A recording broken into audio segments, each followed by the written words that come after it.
संजय को अपनी आंखों के सामने देखते ही निधि के मुंह से हैरत के ये शब्द निकल पड़े। संजय, तुम अभी भी जिंदा हो?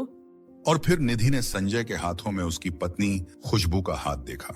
यह देखकर निधि आधी कहानी तो समझ ही चुकी थी, लेकिन फिर भी निधि ने संजय से कहा, संजय, मैं तो नहीं जानती थी कि तुम जिंदा हो, मगर तुम तो जानते थे ना कि तुम्हारे बाद मेरा क्या हाल हुआ होगा, और फिर भी तुमने बिना मेरी परवाह किए दूसरी शादी कर ली।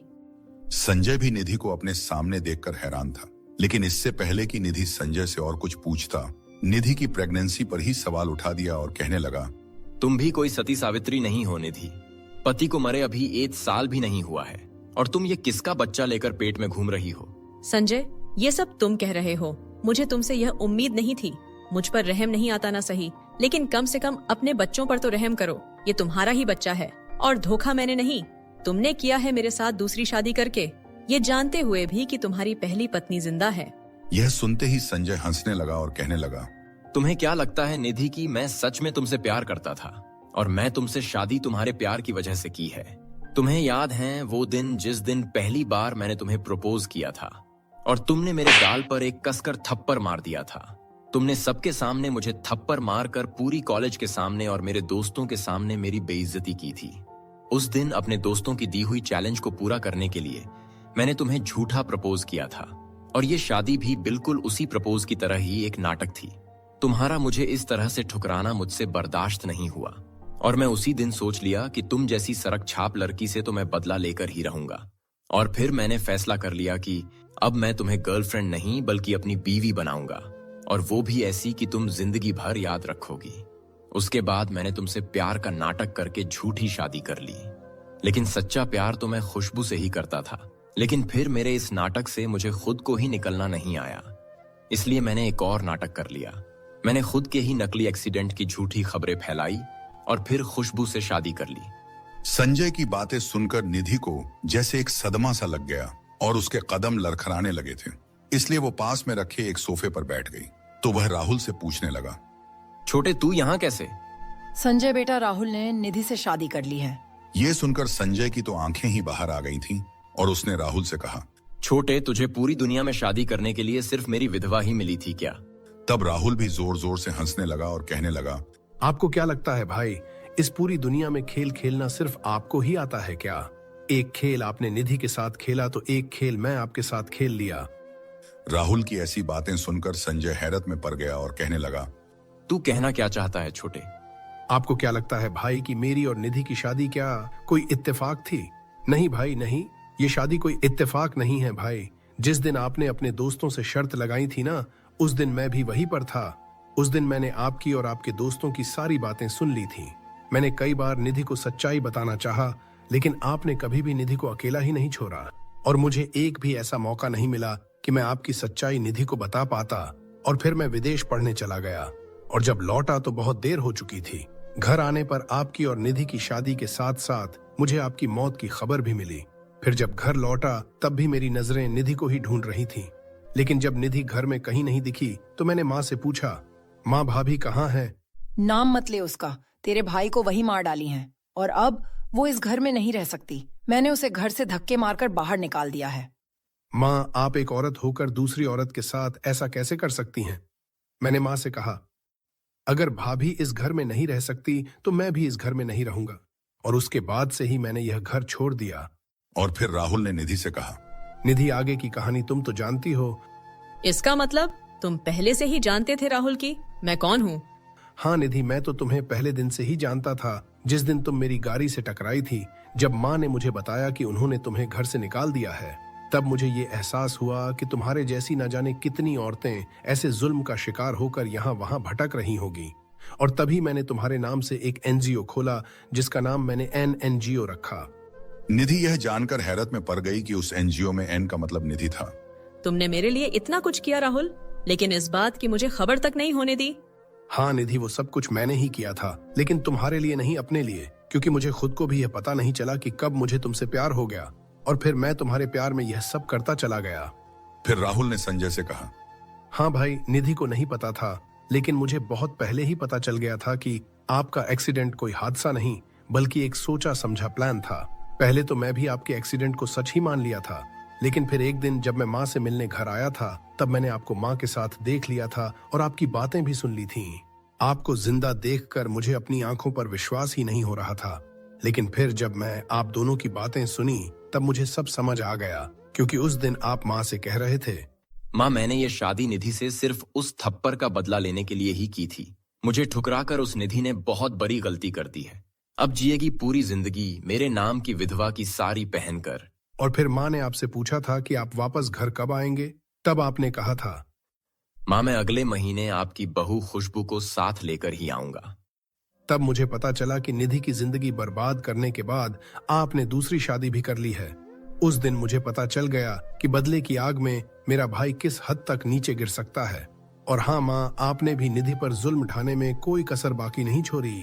खैर जो भी हो, लेकिन भाई मैं आपका शुक्रगुजार हूँ, क्योंकि आपकी इन हरकतों की वजह से ही आज मुझे निधि जैसी खूबसूरत और समझदार जीवन संगिनी मिल गई है। बस निधि मिल लिया ना मेरे परिवार से, अब तो तुम्हें पता चल गया होगा कि मैं क्यों तुम्हें अपनी माँ से नहीं मिलवाना चाहता था। निधि अब चलो यहाँ से।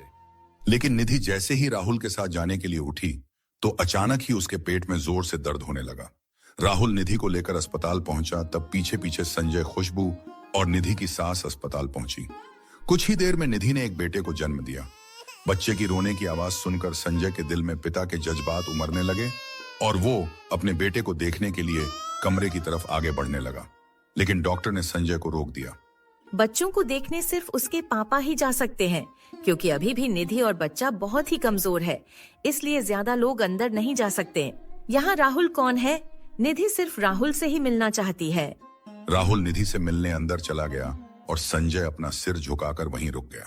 संजय के दिल में अपने बच्चे के लिए तरफ देखकर संजय की दूसरी पत्नी खुशबू उस पर भड़क गई और कहने लगी, संजय तुमने सिर्फ निधि को ही नहीं बल्कि मुझे भी धोखे में रखा है।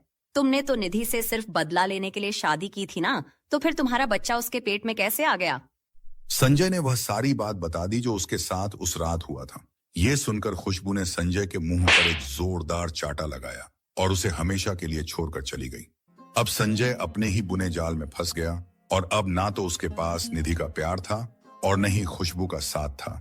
तभी संजय और उसकी मां कमरे के अंदर आ गए। अपने बेटे को देखते ही संजय ने राहुल के हाथों से अपना बेटा छीन लिया और कहने लगा, यह मेरा बेटा है राहुल, मेरे बेटे से दूर ही रहना। यह देखकर निधि को बहुत गुस्सा आ गया और वह संजय से कहने लगी, तुम्हारा बेटा संजय, कहाँ है तुम्हारा बेटा? अभी कुछ देर पहले ही तुमने इस बच्चे को पाप का नाम दिया था, तो फिर तुम इसके बाप कैसे बन गए? संजय, तुम बाप क्या एक इंसान कहलाने लायक भी नहीं हो? निकल जाओ यहाँ से संजय, मैं अपने बेटे पर तुम्हारा साया भी नहीं पड़ने देना चाहती हूँ। संजय की मां से अपने बेटे की बेइज्जती बर्दाश्त नहीं हुई और वो संजय को लेकर वहां से निकल गई। कुछ दिनों के बाद निधि को लेकर घर आ गया। निधि की सास ने बहुत ही अच्छे से निधि का स्वागत किया और कहने लगी, बहू मुन्ना मुझे दे दे, तुझे इस वक्त आराम की जरूरत है। अपने पोते को हाथ में लेते ही निधि की सास कहने लगी, अरे बहू मुन्ना तो बिल्कुल संजय की तरह ही दिख रहा है। देखो निधि बेटा, आज इतने सालों बाद हमारे घर में खुशियां आई हैं। अब मैं तुम लोगों को कभी भी अपने से दूर नहीं जाने दूंगी और अब मैं तेरी सारी गलतियां माफ कर दी हैं। माँ, गलतियां निधि ने नहीं बल्कि आपने और संजय भैया ने की है।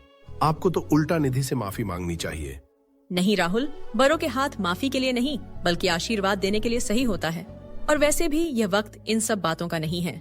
हाँ निधि, फिलहाल तुम आराम करो। इसी तरह समय बीत रहा था। अब निधि के बेटा बड़ा हो गया था। एक दिन जब राहुल अपनी ऑफिस में काम कर रहा था कि तभी उसे निधि का कॉल आया।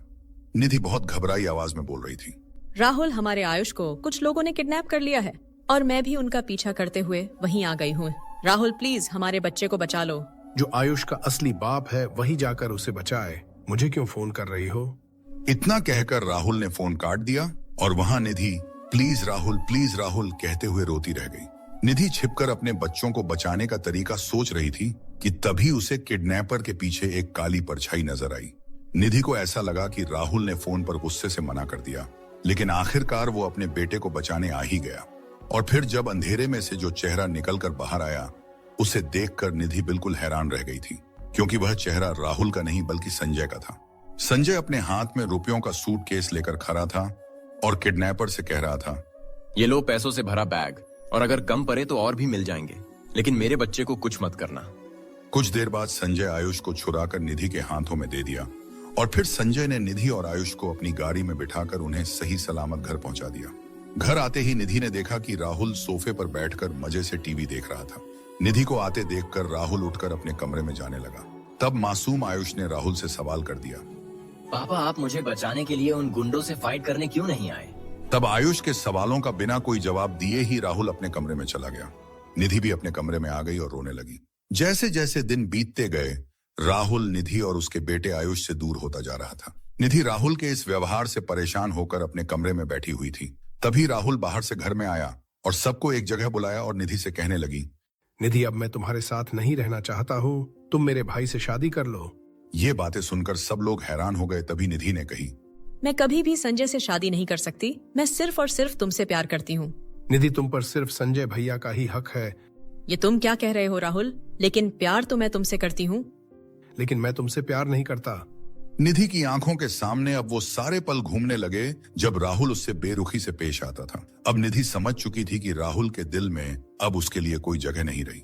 ठीक है राहुल, तुमने न सही, लेकिन मैंने तुमसे सच्चा प्यार किया था और आज मैं तुम्हारे कहने पर संजय से शादी जरूर करूंगी, लेकिन मेरे लिए नहीं, सिर्फ अपने बेटे के लिए, जिसे एक पिता के प्यार की जरूरत है, क्योंकि तुमने उसे अपना बेटा माना ही नहीं था। निधि की बातें सुनकर राहुल की आंखों में पानी भर आया और राहुल वहां से जाने लगा। अभी तो राहुल दरवाजे तक ही पहुंचा था कि संजय जोर जोर से हंसने लगा और फिर संजय ने राहुल को आवाज लगाते हुए कहा, रुक जा छोटे, तुम सबने अपने दिल की बात बोल दी, लेकिन मुझे भी कुछ कहना है। और निधि का हाथ राहुल के हाथों में देते हुए कहा, छोटे निधि सिर्फ तुम्हारी है। और हाँ निधि, राहुल ने कभी तुम्हें प्यार करना छोड़ा ही नहीं था। उसने आज तक जो कुछ भी किया सिर्फ मेरे लिए किया था। एक दिन मैं राहुल के ऑफिस गया था और मैंने उससे अपने किए गुनाहों की माफी मांगते हुए कहा कि मैं अपनी भूल को सुधारना चाहता हूँ और अपने बच्चों को अपना नाम देना चाहता हूँ। मेरी आंखों में पछतावे के आंसू देखकर राहुल का दिल पिघल गया और उसने मेरे लिए ही वो सब कुछ किया था। राहुल ने ही आयुष को किडनैप करवाया था और फिर मुझे पैसा देकर आयुष को बचाने भेजा था, ताकि मैं तुम्हारी नजर में हीरो साबित हो सकूं। मुझे हीरो बनाते बनाते वह खुद तुम्हारी नजर में जीरो बनता चला गया, लेकिन उसे एक शब्द भी तुम्हारे खिलाफ सुनना पसंद नहीं था। तू निधि का है और निधि का ही रहेगा। और संजय अपने घर से हमेशा के लिए चला गया। लेकिन जब अपने रास्ते से गुजर रहा था, तब एक छोटा सा बच्चा रोते हुए उसके पास आया और उससे कहने लगा, अंकल मेरी मम्मी वहाँ बेहोश पड़ी है, मेरी मम्मी को बचा लो प्लीज। संजय जल्दी से उस बच्चे के साथ उस जगह पहुंच गया और वहां जाकर देखा तो उस बच्चे की माँ और कोई नहीं बल्कि उसकी दूसरी पत्नी खुशबू थी। इसका मतलब यह था कि यह बच्चा संजय का ही था। संजय ने उसको उठाया और अपने साथ अपने घर ले गया। कुछ देर में ही खुशबू को होश आ गया और उसने संजय को बताया कि उस दिन जब खुशबू अस्पताल में संजय को छोड़कर चली गई थी, उसके कुछ दिनों बाद उसे पता चला कि वह संजय के बच्चे की माँ बनने वाली है। लेकिन मुझे यकीन था तुम मुझे मनाने जरूर आओगे। और फिर वक्त बीतता गया लेकिन तुम नहीं आए, मगर तुम्हारे प्यार की निशानी हमारे बेटा मेरी जिंदगी में आ गया। ये सुनकर संजय को बहुत ही अफसोस हुआ कि वो कितना बदकिस्मत है जिसने अपने दोनों बच्चों का बचपन खो दिया था। संजय ने खुशबू से माफी मांगी और कहा, खुशबू क्या हम फिर से अपने नए जीवन की शुरुआत कर सकते हैं? यह सुनकर खुशबू की आंखों में आंसू आ गए। इस तरह निधि अपने बेटे और अपने पति राहुल के साथ और संजय अपनी पत्नी खुशबू और अपने बच्चों के साथ खुशहाल जीवन बिता रहे हैं।